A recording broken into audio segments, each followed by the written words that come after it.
ఈరోజు నేను మిమ్మల్ని ఒక ప్రశ్న అడగాలనుకుంటున్నాను. మీ ఇంట్లో ఉన్న లాకర్ తాళపు చెవి ఎవరి దగ్గరైనా ఉంటే వారు ఏం చేస్తారు? మీ దగ్గర ఉన్న విలువైన వస్తువులు, ఆస్తిని, బంగారాన్ని మాత్రమే తీసుకొని వెళ్ళగలుగుతారు కదా! కానీ మనమైతే మన జీవితాన్ని, మన పిల్లల భవిష్యత్తును పూర్తిగా నాశనం చేయగలిగిన తాళపు చెవి ఒకటి కలిగి ఉన్నాం. అది ఎక్కడుంది? అది ఎక్కడో లేదు, మీ దగ్గరే ఉంది. అది మీ నోట్లోనే ఉంది. మీ నాలుకే మీ తాళపు చెవి. మీ నోటి నుండి వచ్చే ప్రతి ఒక్క మాట మీ జీవితాన్ని మార్చగలదని మీకు తెలుసా? మీ పిల్లల భవిష్యత్తును మీరు మాట్లాడే మాటల ద్వారా నాశనం చేయవచ్చు, లేకపోతే వారి భవిష్యత్తును గొప్పగా మనం నిర్మించవచ్చు. ఎందుకంటే బైబిల్ వాక్యం సెలవిస్తుంది, పిల్లల ఆశీర్వాదాలు తల్లిదండ్రుల నోటనే ఉంటాయి. యాకోబు తన పిల్లల్ని ఆశీర్వదించాడు, ఇస్సాకు తన పిల్లల్ని ఆశీర్వదించాడు. మరి మనం ఏం చేస్తున్నాం? అంత మాత్రమే కాదు, ఈ రోజుల్లో క్రైస్తవ ఇళ్లలో మనం చూసినట్లయితే ప్రార్థనలు ఉంటున్నాయి, కానీ సమాధానం ఉండడం లేదు. వివాహాలు జరుగుతున్నాయి, కానీ కలిసి ఉండడం లేదు. ఎటు చూసిన గొడవలు, అశాంతి, అసమాధానం, డైవర్స్, ఇలాంటివన్నీ మనం చూస్తున్నాం. కారణం ఏంటో తెలుసా? మనం ప్రార్థన ముగించగానే నోటి నుండి వచ్చే ప్రతి నెగిటివ్ మాటను బట్టియే మనం ఈ రీతిగా ప్రతిఫలాన్ని పొందుకుంటున్నాం. అందుకే ఈరోజు ఈ వర్తమానంలో మన పిల్లల గురించి మనం ఎలా పలకాలి, శ్రమలు వచ్చినప్పుడు, ప్రతికూల పరిస్థితులు వచ్చినప్పుడు మనం ఎలా నోటిని ఉపయోగించాలి, ఎలా మాట్లాడాలి, ఎలా మన నోటిని కాపాడుకోవాలి అనే దాని గురించి తెలుసుకుందాం. బైబిల్ వాక్యం సెలవిస్తుంది, జీవ మరణములు నాలుక వశము అని. దాని యందు ప్రీతిపడువాడు దాని ఫలము తింటారు. దేవుని వాక్యం సెలవిస్తుంది, మన ముందు జీవము, మరణము, శాపము, ఆశీర్వాదము అన్నీ ఉంచబడ్డాయి. నీకేది కావాలో అది పలుకు, అది అనుభవించు. మనం ఏది పలుకుతామో అదే మన జీవితంలోనికి ఆకర్షించబడుతుంది. ఏది పలుకుతామో అదే మన జీవితంలోనికి మనం ఆహ్వానించిన వారం అవుతాం. ఏది పలుకుతామో దానినే స్వతంత్రించుకుంటాం, దానినే అనుభవిస్తాం. ఎందుకంటే మన మాటల్లో అంత శక్తి ఉంది. తల్లిదండ్రులుగా మనం చాలాసార్లు పిల్లల విషయంలో పెద్ద పెద్ద పొరపాట్లు చేస్తాం. వాళ్ళు అల్లరి చేసినప్పుడు, లేకపోతే మార్కులు తక్కువ వచ్చినప్పుడు కోప్పడుతూ ఉంటాం. ఆ కోపంలో ఎన్నో అనరాని మాటలు అంటూ ఉంటాం. నీకు అసలు బుద్ధి లేదు, నువ్వు దేనికి పనికిరావు, నువ్వు యూజ్లెస్ ఫెల్లో, ఇలాంటి మాటలన్నీ నోటికొచ్చినట్టు మాట్లాడుతూ ఉంటాం. కానీ బైబిల్ వాక్యం సెలవిస్తుంది, తల్లిదండ్రుల నోట నుండి వచ్చే ప్రతి మాట బిడ్డల జీవితంలో అది నెరవేర్చబడుతుంది. అందుకే మనం ఎలా మాట్లాడాలి మన పిల్లల విషయంలో అంటే, వారు బలహీనులుగా ఉన్నా సరే, వారు చదువులో తక్కువ వారిగా ఉన్నా సరే, మనం మాట్లాడే మాటలను బట్టి వాడి భవిష్యత్తు నిర్మించబడుతుంది. జ్ఞానం కలిగిన స్త్రీ కృపగల ఉపదేశం చేస్తుంది. జ్ఞానం కలిగిన స్త్రీ నోటి నుండి వచ్చే ప్రతి మాటను జాగ్రత్తగా కాపాడుకుంటుంది. మనం ప్రవచనాత్మకంగా పలకాలి.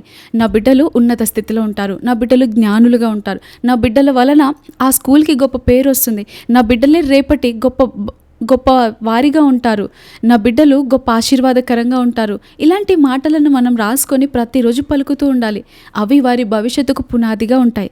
మనందరికీ తెలుసు, థామస్ అల్వా ఎడిసన్ గారి వాళ్ళ మమ్మీకి వాళ్ళ టీచర్స్ అందరూ కలిసి ఒక లెటర్ రాస్తారు. ఈ వ్యక్తి దేనికి పనికిరాడు, వీడు చదువుకు పనికిరాడు, వీనికి ఎంత చెప్పినా అర్థం కావట్లేదు, చాలా తెలివి తక్కువ ఫెల్లో అని ఇలాంటి మాటలు రాసి పంపించారు.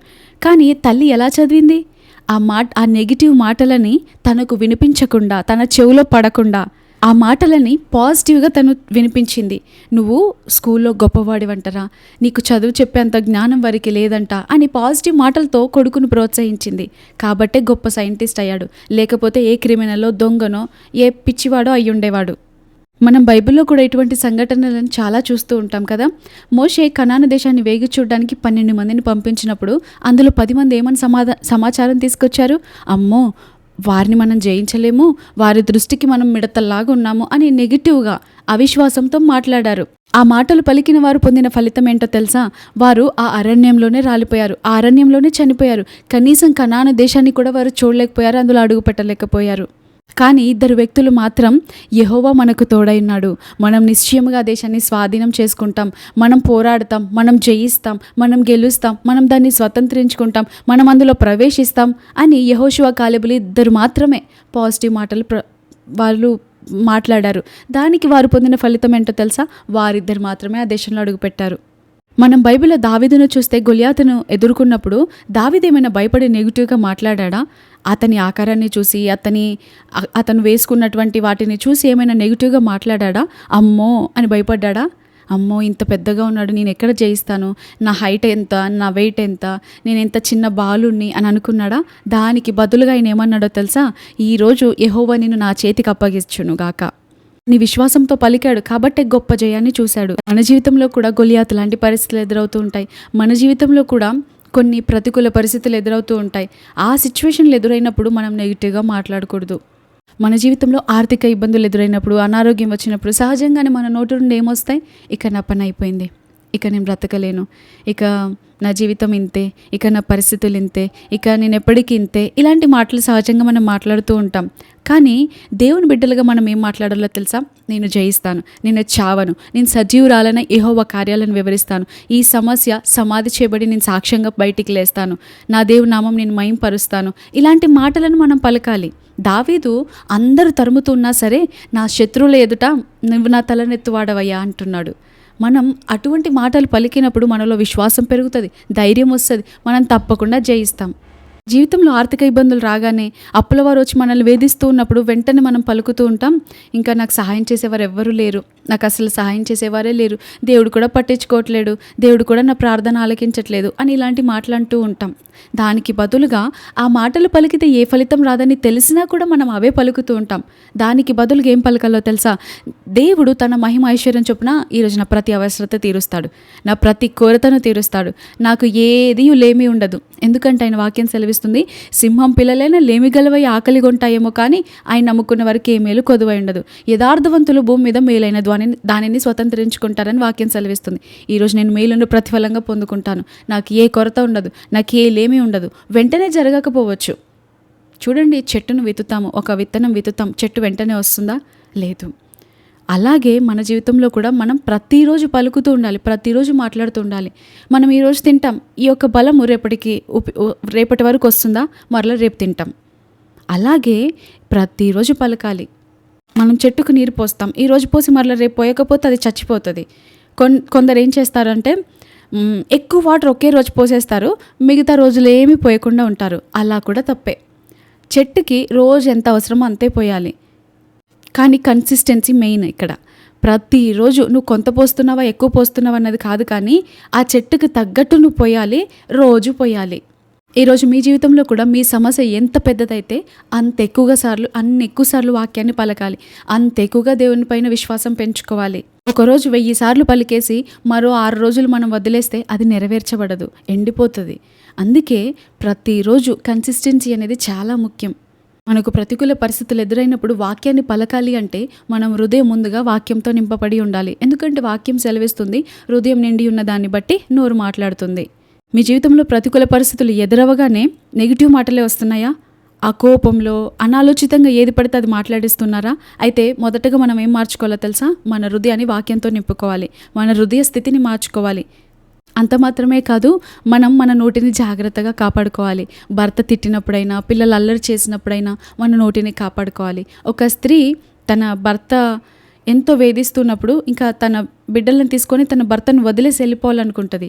కానీ తన మామగారు ఒక సలహా ఇస్తారు, అమ్మ ఈ యొక్క మెడిసిన్ ఒక్కసారి వాడి చూడు, ఈ మెడిసిన్ ఒక్క వారం రోజులు వాడి చూడు అని అన్నప్పుడు ఆమె ఆ మెడిసిన్ తీసుకుంటుంది.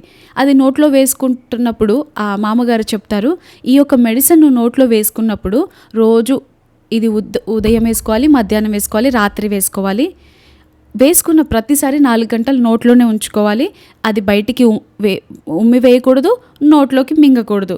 అలాగే ఒక 4 అవర్స్ ఉంచుకోవాలి అని చెప్పినప్పుడు ఆ స్త్రీ పాటించింది.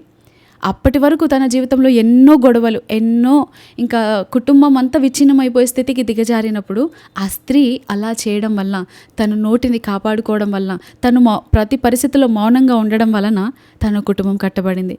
తన భర్తలో మార్పును చూసింది. అప్పుడు ఆ స్త్రీ అనుకుంటుంది, అరే ఈ మెడిసిన్ నేను వాడుతుంటే నా భర్తలో మార్పు వస్తుంది, ఈ మెడిసిన్ నేను వాడుతుంటే నా బిడ్డల్లో మార్పు వస్తుంది, ఈ మెడిసిన్ నేను వాడుతుంటే నా పరిస్థితులన్నీ భలే మారిపోతున్నాయి అని అనుకుంటుంది. మొదటగా ఇక్కడ ఏం జరిగింది అంటే తన నోటిని కాపాడుకుంది. అందుకే తన కుటుంబం కట్టబడింది. మనం స్త్రీలుగా సహజంగా కోపం వచ్చినప్పుడు వెంటనే మాట్లాడేస్తూ ఉంటాం, కానీ మన నోటిని జాగ్రత్తగా కాపాడుకోవాలి. ఎక్కడ మౌనంగా ఉండాలో, ఎప్పుడు మౌనంగా ఉండాలో, ఎంతసేపు మౌనంగా ఉండాలో అలా మనం చేసినట్లయితే మన కుటుంబాలు ఏ గొడవలు ఉండవు, దేవునికే స్థానం ఉంటుంది. తన భర్తలో, తన పరిస్థితిలో, తన బిడ్డల జీవితాల్లో మార్పును చూసిన ఆ స్త్రీ మరలా తన మామగారి దగ్గరికి వెళ్ళి ఇలా చెబుతుంది, చాలా బాగా పనిచేసింది మామగారు, ఈ మెడిసిన్ ఎక్కడి నుండి తీసుకొచ్చారు అని అడిగినప్పుడు మామగారు అంటారు, ఆ మంత్రం అంతా నాదే, ఆ యొక్క మెడిసిన్ అంతా నేను తయారు చేశాను, అది కోకోకోలా పోసిచ్చాను అని అంటారు. ఈరోజు మీరు కూడా ఎందుకు ప్రయత్నించకూడదు? మన నోటిని కాపాడుకున్నట్లయితే మన కుటుంబాలు బాగుంటాయి, మన జీవితం బాగుంటుంది. ఈరోజు వేసుకోవడానికి మీ దగ్గర కోకోకోలా కానీ మెడిసిన్ కానీ లేకపోవచ్చు. నోటిలో వాటర్ పోసుకొని ఉండండి.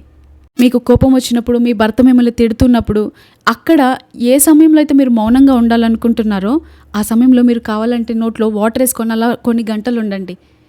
దానివల్ల ఎన్నో సమస్యలు సమాధి చేయబడతాయి. సంతోషంగా మనం తర్వాత ఉండగలుగుతాం.